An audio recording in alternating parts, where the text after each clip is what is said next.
Sadhguru Jaggi Vasudev since 2008. I'm a daily meditator and so on and so forth. He had, asked or made an appeal to some of his disciples, not some, actually all his disciples, roughly around maybe 2010-12, of asking people to put 7% of their monthly salaries or business profit or whatever aside for supporting Isha Foundation.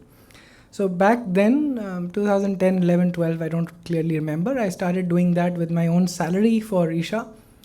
So in 2016, 17, I thought, how do I fund this? And I set this rule for myself that I had a software company. As entrepreneurs, you don't take much salary, so you're always in poverty. But the business has money. And so I set this rule that I'll take 7% out of my annual profits, and the MCA allows not that year but 3 years average profits and so on and so forth. It allows up to 10%, so I still use the 7% rule and applied that, put that in the Articles of Association, and that's how I started funding my foundation, which was called Saryu Foundation. And using that, I started funding all the people I was running into who were sort of looking for funds and so on and so forth. Some were monthly people who were looking for funds, on a monthly basis. Some were ad hoc, one time, and so on and so forth. As this fund kept growing, 2 or 3 years back, I thought that, this is not going to be sustainable only for me to keep doing this. And so I thought we will create a fund, a Hindu fund. And I'll come to the rest of the story as I go through the presentation. I'll start with a little bit of background of why is this needed. I asked this question to the former Chief Justice of India, Justice Khare. This was 2017. He had just done a wonderful lecture, Lal Bahadur Memorial Lecture on 2nd October 2017, in somewhere in Delhi, I don't quite recall. And he gave a wonderful lecture on how we are on a secular path.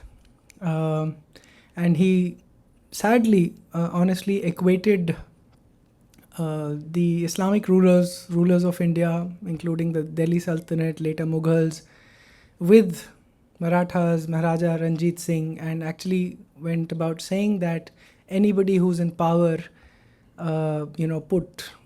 pushed down everybody else's throat their own ideology.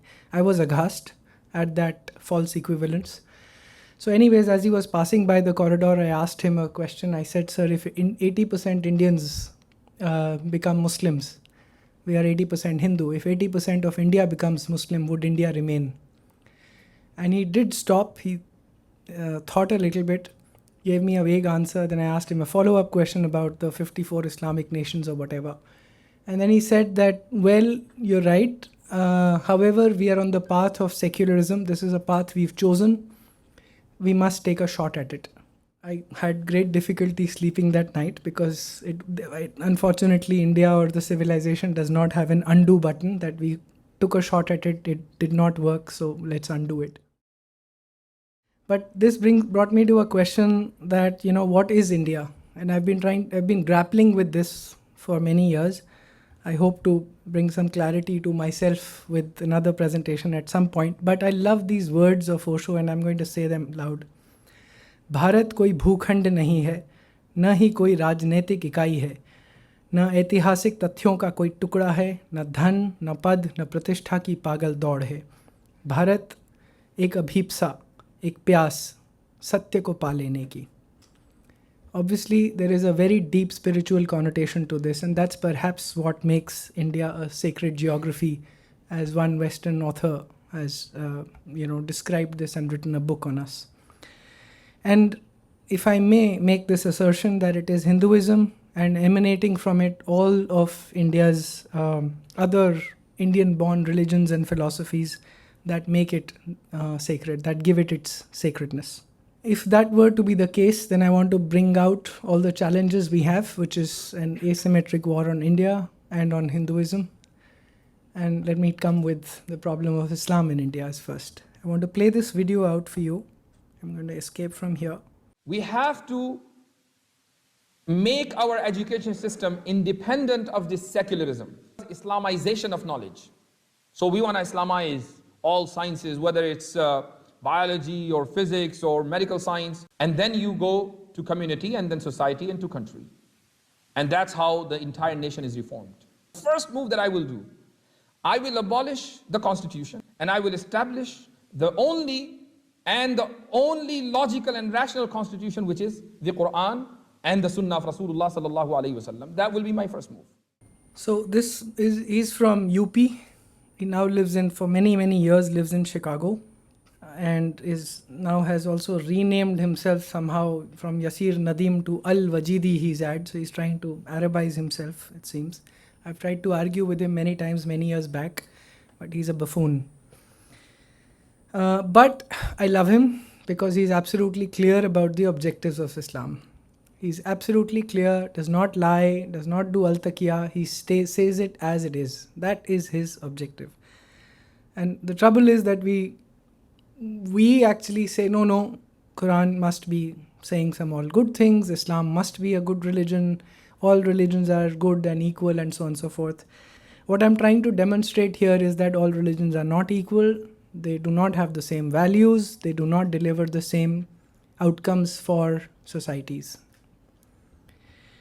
This is a PFI document. I'm guessing a lot of you might be familiar with it. This was, there is an NIA charge sheet under which 12 members were arrested, finally in 18th March 23. And the document is a public document actually. It's available on many websites. And they were absolutely clear on how to Islamize India and turn it into a Khalifa by 2047. And I want to play a video and then we'll come back to what she has to say.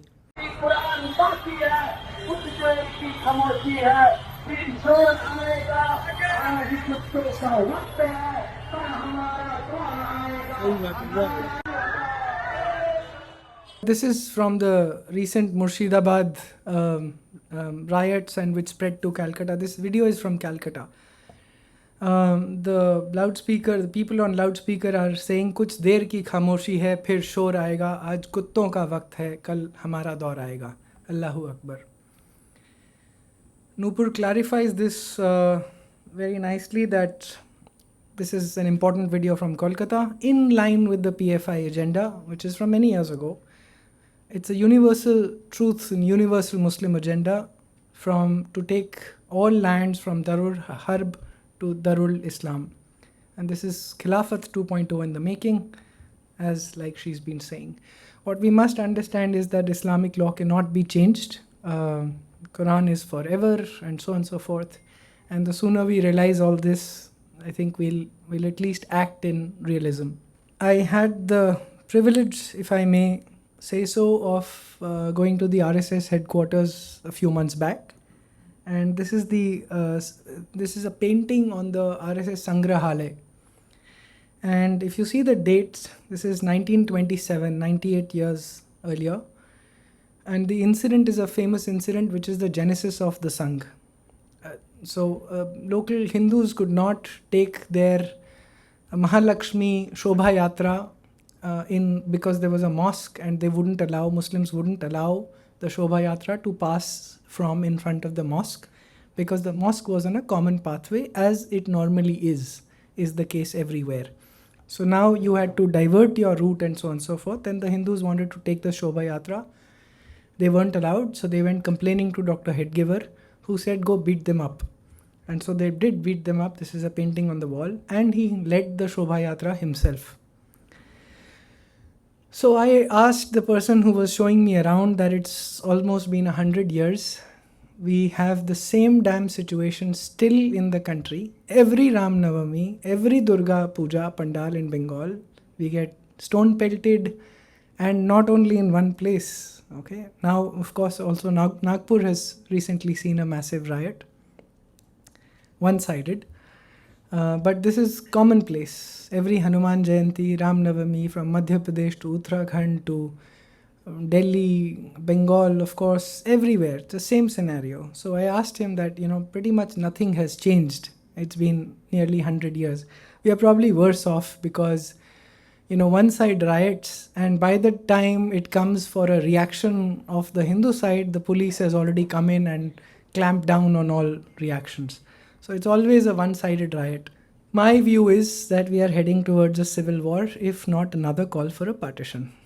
There have been already been calls. This is not something I'm making up. There are already calls from Kashmir to Deoband. There are Muslims who keep saying this. Agar hame, there's constant victimization of a few Maulvis.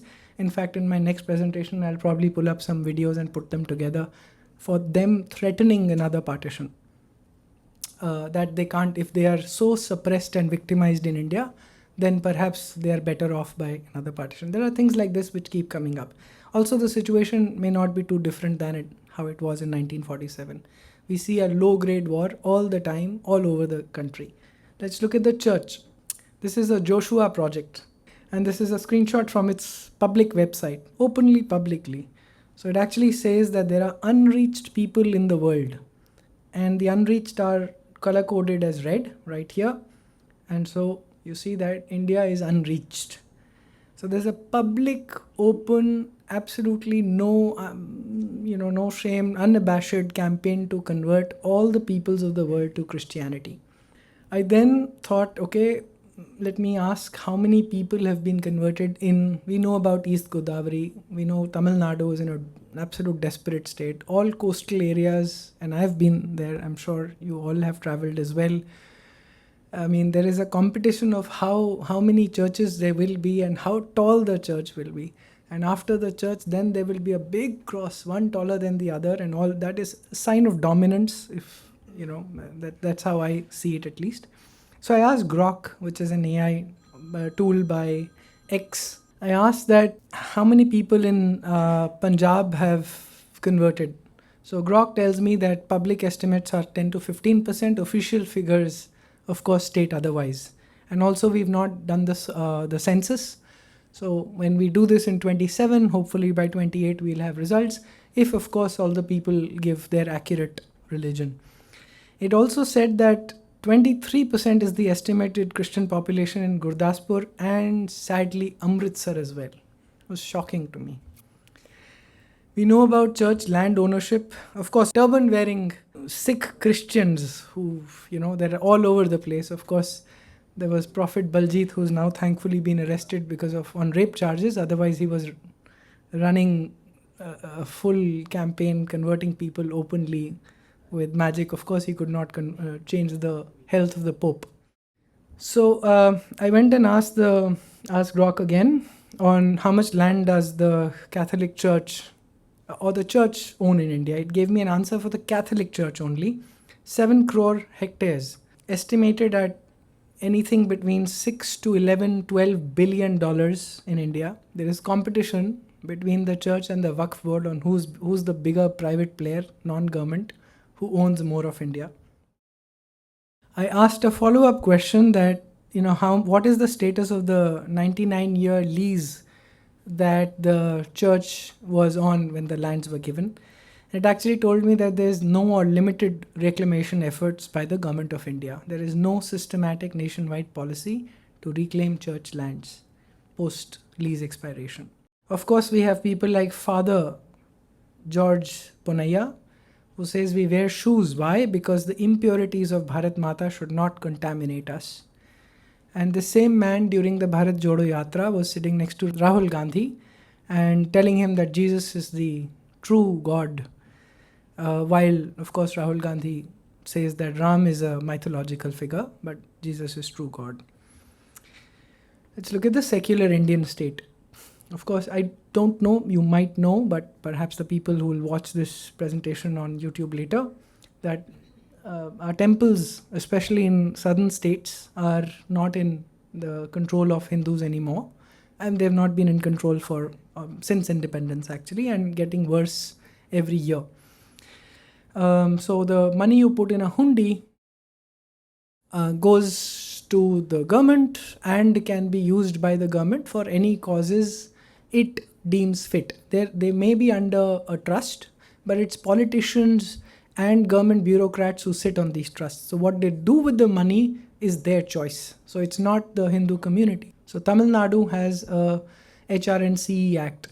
Andhra has its own. Kerala has its own. Sometimes they have an act for one big temple. For example, Padmanabha Swami temple in Kerala has its own act to determine how that temple is going to run. Tirupati, we had the beef issue. Do you know why that happens? They had over 100 people who are non-Hindus who are employees of TTD. And now, after the beef laddu case, they actually said take VRS, and you're not legally allowed per the article so and so of the TTD rules, of the temple management rules. I was aghast because first you break your own rules, then you allow non-Hindus to come and join the temple board. Then when you've floundered all these things for decades, then one day you realize, oh, you're not supposed to be here. So now we'll not fire you, but we'll ask you to take VRS, take all the money for the next few years, take it and then go. Okay, why did that beef issue happen? Because there are politicians, not only non-Hindus, but there are politicians, bureaucrats who have nothing to do with dharma or no connection with the Hindu society, who are sitting there. They're simply there to make money. They will write contracts for people who they choose fit and will get cuts and so on and so forth. You've seen Venkateshwara College here, right? In Delhi, you know about it. There is no Venkateshwara there. It's probably only a name, maybe some photo hanging of Venkateshwara. That's probably it. But look at the colleges run by, or schools run by churches.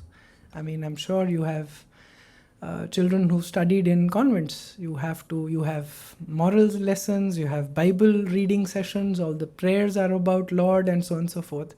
Why is Venkateshwara College not able to pursue the objectives of its promoting its own deity? Because it's not in our hands. That's a simple answer, right? That's what happens all over the country. They end up making secular institutions which do nothing to promote the ideals of that temple or of the sect, of the religion, and so on and so forth. Hindus are minority in about 8 union territories and states, but we are not considered a minority. So all state and central minority schemes do not apply to them, even if they are in minority. Modi ji, in all his goodness of heart, wanted Muslims to have, he said, I'm okay if you want to have a Quran in one hand, but in the other hand, you must have a computer. This is in the first term. I'm sure all out of his goodness of heart, his belief that he can change the system and so on and so forth. So there are minority schemes, pre-matriculate, 12,250 crores and 5,000 crores post-matric scholarships, all given between 2008 and 2023. Of course, this covers 2 terms, UPA and the NDA term. There are now, per law, Urdu and madrasa educated people who have nothing to do with English, who are entering IAS. I thought the number was about 150 out of the 800 IAS, but at least from public records that I could check, it is lower, but it's still about 50 or so. And institutions like the Zakat Foundation actually have set up large buildings and institutions where they teach people how to get into PCS and IAS services, right? So it's just full, very well organized machine which runs and thinks 20, 30 years ahead, much longer perhaps. And that is why, I don't know if some of you have heard that things like, जब हमारा वक्त आएगा जब योगी और मोदी नहीं होंगे तब राम मंदिर का क्या होगा, we'll show you. There are videos like that to that effect as well. So they think very long term. The Hindu declining population, our total fertility rate is at 1.9. The population stabilization is supposed to be at 2.1. In states like Tamil Nadu, Hindus are at 1.4, which is lower than most European nations. And what I also consider Hindu, for example, the Jains and the Sikhs are at 1.6, Jains are at 1.2.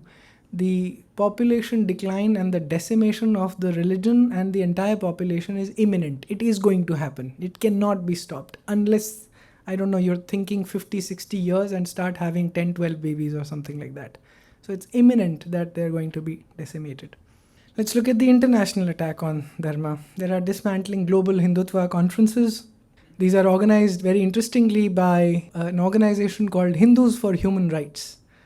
run by a husband-wife team, or actually the wife runs this, Sunita Williams, who gets directly funded by George Soros. The husband runs an anti-Jewish and anti-Israel organization. I don't recall the name. And they work in different parts to dismantle Hindutva and dismantle Zionism, whatever. Yeah. There's a halal. Most meat that you eat, I think the army is out of this now because of good rules that the army has set, or perhaps all the forces. That all the meat otherwise available to most of us in most restaurants across India is all halal. So it's not jhatka, it's all halal. And of course now halal has gone past meat for maybe over a decade, and anything in nail polish to doodh, ghee, masale, everything has halal certifications. It's absolutely a mafia. And that's a $3.1 trillion dollar economy, as we are told. There's also, of course, an international global ecosystem. You can't say anything I'm saying right now would be termed Islamophobic, and per the UN or something, if going by them, I could be branded, perhaps arrested, and so on and so forth. There's a battle for reclaiming swastika in US, in Europe. There's a battle for legitimizing Hindu phobia. For example, a lady I just met is fighting for getting the term Hindu phobia recognized in the Scottish Parliament. So there are battles like that where people are fighting internationally. Let's look at some of our solutions. And I want to bring up this framework of modern medicine: palliative, curative, preventive. And in my worldview at least, palliative is all suppressing of symptoms, managing symptoms, putting a band-aid, or if you have blood pressure, pop a pill, manage your blood pressure, which is all the framework of allopathy. Curative and preventive, once again in my worldview, comes in Ayurveda, where you actually don't worry about what the disease is. You don't solve for the disease, you cure the being with a disease. That is a term, the phrase used by one of the Vaidyas I work with, Dr. Ramkumar. So it was wonderful, I thought. And so curative and preventive sort of comes in the Ayurvedic frame view. Let's look at our solutions: anti-conversion laws against love jihad, bulldozer justice, which we feel very proud of. And I'm not saying they're wonderful, right? UCC, freeing temples from government, 370 removal, Batenge to Katenge campaign. There are many organizations who are asking for weapons training for Hindus because we are totally de-weaponized. So I've color-coded them. The pink ones are, in my view, palliative, which are extremely short-term. They may offer us some solutions for now, but they will not solve our problems, just like blood pressure medicines. Freeing temples from government is perhaps the only curative or preventive long-term solution that we have. UCC, I don't know, it's not a Hindu problem at all, actually. You're basically telling the other that we are behaving ourselves, you also better behave yourself. Okay, how does it help us? I'm not sure, except perhaps one wife, so you may be able to solve for some population growth. That also, I doubt you can control that. Article 370 removal, wonderful in its current framework. Can Hindus go reclaim that? Little bit doubt. So maybe I've color coded these two orange, which means little gray area. Long term, maybe. Then, of course, the others. BJP should remain in power. Yogi ji should win UP elections or become the PM. Campaign against halal, display owners. We had this whole movement during the Kavod Yatra where Muslim restaurant owners had to declare who owns the restaurant because they own Ganesh Dhaba and run by a Muslim. And so they were forced by the Yogi government to display their names and so on and so forth. All of these, the Hindus for AC service, painting, there are organizations across the country who are trying to build organizations so that we reclaim the spaces we've lost. All of these, in my view, are palliative and short-term. So how are Hindus in India and other globally fighting back? Once again, I'll bring up a framework. Preserve, defend and attack, and promote and expand. 3 broad categories. There are people like Neeraj Attri. He runs his own channel. In 2017-18, he started a channel to call out Islam and call out its values, call out its leaders, and so on and so forth.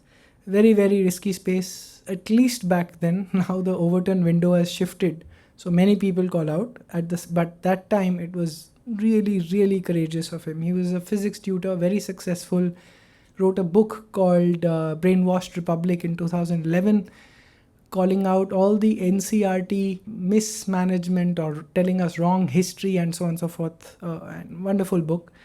And so at that point he said, I can't ride in two boats. So he quit his job and jumped full time into running his channel and writing the book and many other things. On the right side is ex-Muslim Sahil, successful businessman, Muslim, used to live in Mumbai, and then he became so passionate about Islam that he became a Tablighi Jamaat teacher. So he would actually go and convert Muslims and make them better Muslims, hardcore Muslims. There are good Muslims and there are bad Muslims. Bad Muslims are ones who are okay with us. A good Muslim is one who lives by the Quran, by the Hadith, and looks at most Hindus as kafirs and perhaps even agrees to them being killed and so on and so forth. So he was a good Muslim that time and wanted to convert not only Muslims but also Hindus to Islam. And during that Tablighi Jamaat period, he started learning Arabic and Islam really, really well. Before that, it was more about all the great things about Islam. And then he started asking questions which any humanist would normally ask, that how can the creator, for instance, ask for burning everybody in hell permanently who does not believe in this God, or many other questions on the character of its leaders and so on and so forth. And he never got good answers. Slowly, over a period of 3-4 years or whatever, he said, enough is enough, I can't stay in this religion. Not only did he say that, but he didn't make it public, but he started a channel following other ex-Muslims. So this movement was started in Germany in 2007, where some German Muslims said, enough, we're not going to not only stay in this religion, but we'll go and tell others, our co-religionists, that this is not the religion you should be staying in, and here is why. And this movement spread to India, and Sahil was among the first few famous people. And of course, there were threats on him, and he was thrown out of his home, separated from his family, and things like that. But people like him, extremely courageous, are still on that path. Parvati Baulji, she's one of the most acclaimed Baul singers in the country. Baul is as a spiritual singing art form, if you like, or it's actually a bhakti movement, but it's dying. There aren't enough Baul singers who are coming up. So her guru asked her to make an ashram in Bengal. She has an ashram in Golpur near Shantiniketan, 30 minutes from there, and she's building an ashram. And 4 or 5 times a year for the last 3 decades, she travels internationally to slowly build money, to build the ashram, buy land, build the ashram, and pay salaries of the ashram, and so on and so forth. Mohit Bhardwaj on the right, he was a techie, did his computer sciences from Pune, and at 19, while in Pune, he started learning Sanskrit out of interest. And then he came across 2 acharyas who, there are 1300 shakhas of the Rig Veda. Don't ask me too much about it, detail, I don't know enough. But it's supposed to be 1300 shakhas of the Rig Veda, only 16 are surviving. One of them had only 2 living acharyas, both in their 70s. So Mohit and one of his friends, Abhijit, they both started training under one of them and learned that full Shakhyayan Shakha of the Rig Veda, mastered it, and at some point after 5-6 years of study, said that we are going to keep this alive. So not only both of us, but we'll train others. So Mohit took an even more extreme step. He said that I will open a Gurukul, a Rig Vedic traditional Gurukul as they used to be in ancient India, which have been completely wiped out from North India. Perhaps they remain in Kashi and Prayagraj. In South India, in Karnataka downwards, are many of them. In North, we only have Arya Samaj largely. There's no traditional Rig Vedic Gurukul. So he now, with his wife got married, took her to a remote place in Sonipat.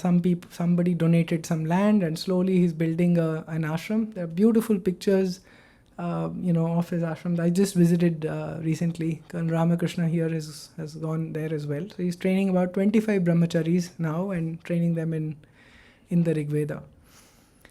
Vishnu Shankar Jain and his father. I don't know where Vishnu has probably stepped out. But for people like me, totally adarniye, there are about over 150 cases since 1980 that both father and later the son, that they have fought for dharmic causes. At this point, everything from Kashi Vishwanath to the Mathura temple to Bhojshala to Rudra Mahalay to Places of Worship Act, Waqf Board, all of these cases Vishnu is fighting. I was felt pretty bad that nobody from all the wonderful big Hindu organizations have gone up to him and asked him, how do you fund all this? Sardar Ravi Ranjan Singh, I came across as once again a SangamTalks speaker, as the first person on a absolute mission mode that I will change the eating habits of India and move Hindus, and as he says, Hindus, Sikhs are all the same, away from halal to jhatka meat. Raghav Krishna runs an organization called Brahat. It's the first cultural policy organization, works very closely with IKS and is on a mission to build 100 institutions in the country by 2030, which have serious courses in Indian knowledge systems, Bharatiya Gyan Paramparaye, under the NEP, and he's building curriculum and so on and so forth. Harsha Vidya Samajam, Acharya Manoj, those three girls that you see, if you've seen Kerala Story, that is the real Kerala Story. When the movie came out, these three girls became very famous. Before that, I met them in 2016, and other than very sick accusations made on Acharya Manojji, I didn't hear much support from the Hindu society. Forget funding. Of course, there were some people who were funding, but largely no. Now he was recognized recently at the World Hindu Economic Forum, felicitated and so on and so forth. So his work has finally come out and been accepted. He's brought back about 6,000 girls lost to Islam or Christianity in Kerala alone. And those three girls, one on the left is Shruti. She was Muslim for 6 years. A very interesting case. Vaishali on the right. She had, if I'm not wrong, moved from Hyderabad TCS to Tiruvananthapuram TCS, and while there during her term of 2-3 years she was converted while working in TCS, because her colleagues would nudge her, how can a god have trunk, how can a monkey be a god, how can God lose his wife to a Ravan, not be able to get it back, Allah is the true. And slowly these questions, over a clear, absolute, sustained campaign lasting 2 years, they convert. They target and convert. So this goes on in Kerala openly. So Acharya Manojji is the only one who's not only defending, but he's now in the mode of creating 100 dharma pracharaks. He pays very little money who actually go and, convert people to Hinduism.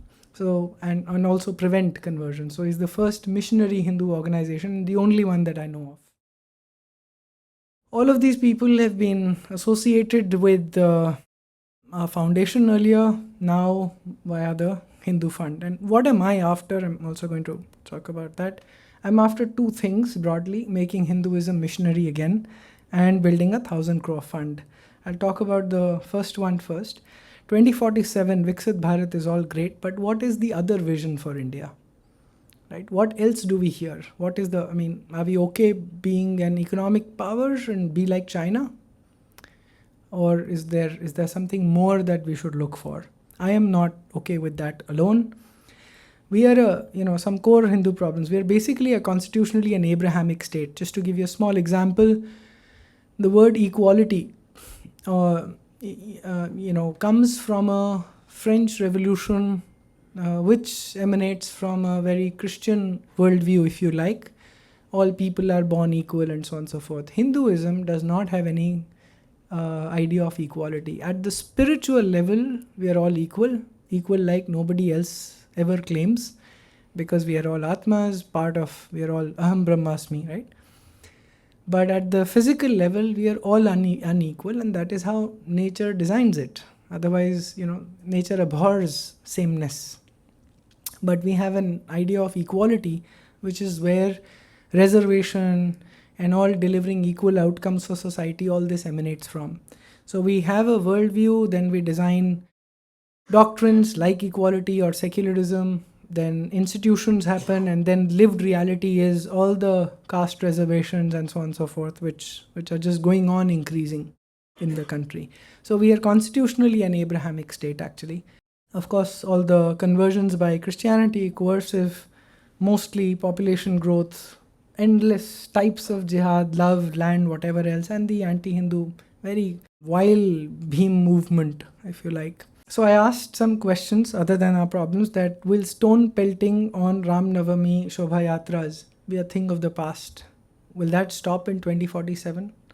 Will Christianity stop soul harvesting? Will we have a fair and fast justice delivery? Will we have a fearless society where I can criticize not only Ram but Muhammad as well, openly? So I ask myself these questions, and in my view, that is not where we are headed. So a vision that I at least came up with out of my own naive mind, if you like, is an Indian nation state that protects, preserves, promotes its indigenous religions, traditions, culture and values. This would be an India that I would want to see, which is nothing else but a definition of perhaps what we call a Hindu Rajya. I like the term Hindu Rajya rather than a Rashtra, because we are told we are already a Rashtra, so I don't know what we are working towards. By saying a Hindu Rajya, at least I have clarity. But this requires rewriting the constitution, which, because of separation of powers and because of the basic framework of the constitution, is not going to be possible without cessation of electoral democracy, which means a dictatorship, and that's an impossibility. So what should we do? What I'm after is an expansionist Hinduism, which actually goes and converts, and we know that all of Southeast Asia was and perhaps still Hindu-Buddhist. So I don't know why we keep saying that, oh, Hindus never convert, we are born Hindu, and that's the only thing. That's not true. That has never been true. So I'm after raising the population, and this is a whole mission. I won't go into this too much, except saying that the delivery mechanism of changing this, of doing this, is through temples, mathas, kathavachaks. If they start saying that we are openly and publicly, if they start saying that we are open for Ghar Vapsi, not coercion, but saying if you want to come, we welcome you. Which jati you will go in, let me decide. Bageshwar Baba will decide, Swami Advaishananda will decide, Swami Chinmayananda will decide. Every Swami of their own sect, of their own mathas, they can decide how they want to induct people. Sri Ravi Shankar can decide. We already have examples. Arya Samaj, ISKCON, Lingayats. They don't need anybody else's definition to induct anybody who comes in. So the same thing others can do as well.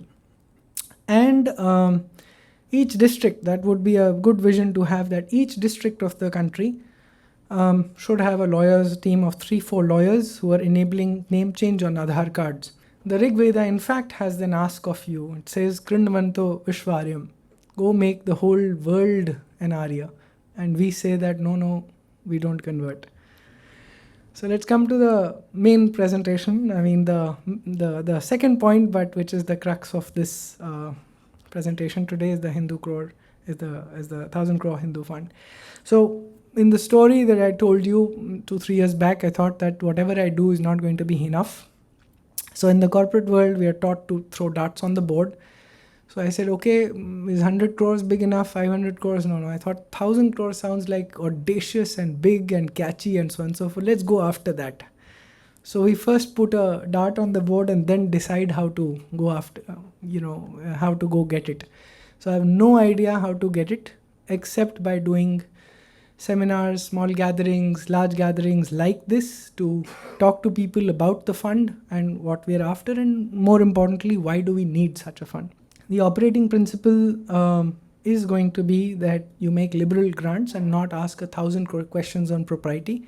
Hindus love asking endless questions on propriety and almost humiliating receivers of the grant, with their questions as if they are going to ride and misuse and take holidays in Goa and so on and so forth with the money that is donated. Yes, people misuse money. I've supported about 90 organizations and 2 have misused the funds. I will acknowledge. But out of 90 plus organizations, 2 is what I know of. So we will support all sorts of activities from Ayurveda to social media narratives to retelling history, supporting the ex-Muslim movement, for example, everything, right? And we've already working in 13 states and have supported some Hindu organizations in Belgium and Bangladesh. So like I said, supported about 90 organizations, spent about 14 crores since 2016. All this was largely been supported through my company's 7%. As I told you, we have a recurring of about 2.5 crores this year and is only growing. This is other than SangamTalks and every other project that I run for my own foundation. So these are our projects in Sario Foundation. 5 projects which are internal, and there was third-party funding. So what I did was last year, 2024, May, we formed the organization called Hindu Network Foundation, and we moved also, but attributed all past third-party funding since 2016 to the Hindu Network Foundation. And that is what I mean when I say that the Hindu Fund has given this much money and to how many organizations. So it's an attribution. But from June 2024 to now going forward, all this, or 95% or perhaps more, is all being funded via the Hindu Fund. I did want the name Hindu Fund because one is tired of being defensive and calling it Dharmic, Indic and whatever else. So the objective and the target audience, everything becomes clear, absolutely clear when you do Hindu Fund. People ask me, why do you have such a diverse set of activities, so many different people you're funding? So we don't have activities ourselves. We actually fund people who do their own activities in the service of civilization. Okay, so Brahat could be building a cultural policy organization, Mohit Bhardwaj could be doing a Gurukula, some people could be engaged in formal legal ghar wapsi process, and so on and so forth, right? So we are only a funding organization, except doing some legal work ourselves. And the idea is to not let any Hindus who are doing work for the civilization feel despondent and, for the lack of money. People ask then, okay, how do I know where my money goes? So I actually looked at Open Societies, which is run by George Soros. They had a fantastic way of telling people where the money goes. So we've actually built something exactly like that. It's called Hindu.fund. And all the awarded grants, except where we can't name individuals, are all listed here. And, it's like I could actually show you things like this. This has just come up, for example. I didn't even see. This is to Francais Gauthier, who's running a Shivaji museum in Pune. So we just donated some money to him. So it's probably the latest donation. And so that just come up. Then everything gets listed here, year-wise. The same organization will probably get repeated if they receive funds, over multiple years and so on and so forth. We keep all the patrons informed. We have a governing council, and there is all of these wonderful people. Colonel Ramakrishna, who's my co-founder in Saryu Trust. Anand Prasad is among the top 50 lawyers in the country. The Mohandas Pai family, Pranav Pai from that. Vijaya Vishwanathan, who's just going to talk to you shortly. She is a co-author with Rajiv Malhotra. Ram Swaroop is a coach and trains top companies in India globally. He's one of the best coaches in India. General Bhatia sitting with you. Swami Vedatatvananda, he's not here, but he's at 22 years at Ramakrishna Mission. Sudarshan HS is top scholars in the country on manuscripts and inscriptions. He lives in Bangalore. And I'm looking for 2, 3, 4 more people, and I'll keep adding to the governing council. This is to ensure that your money goes to the right places and is not usurped by me or anybody else who runs the organization. Some current priorities are building a legal fund, manuscripts and inscriptions. We're actually formed a private national manuscripts mission to preserve, digitize, make searchable manuscripts, but also inscriptions. And of course, there is this spiritual infrastructure. So I'm after this is not for this group, but this is sort of a culmination of 2 different presentations that I made. I'm looking for donors in India and in US. When I travel, by the way, I don't take a single rupee from the Hindu fund. And all of this, some of this might get paid for by the Hindu fund, like organizing this, but usually it is my foundation which pays for all the travel and organizing, and the money goes to the fund. So this is ways of engaging how and supporting. I do always remind that the mool, dharmasya moolam artha, dharm ka mool arth hai. This comes from the Shastras, and these are ways of contributing. It feels terrible asking veterans for money, but I will. But I would honestly prefer, even if it's very, very small donations, but monthly recurring always helps, and long-term helps. And so if you choose to do donate, please do that.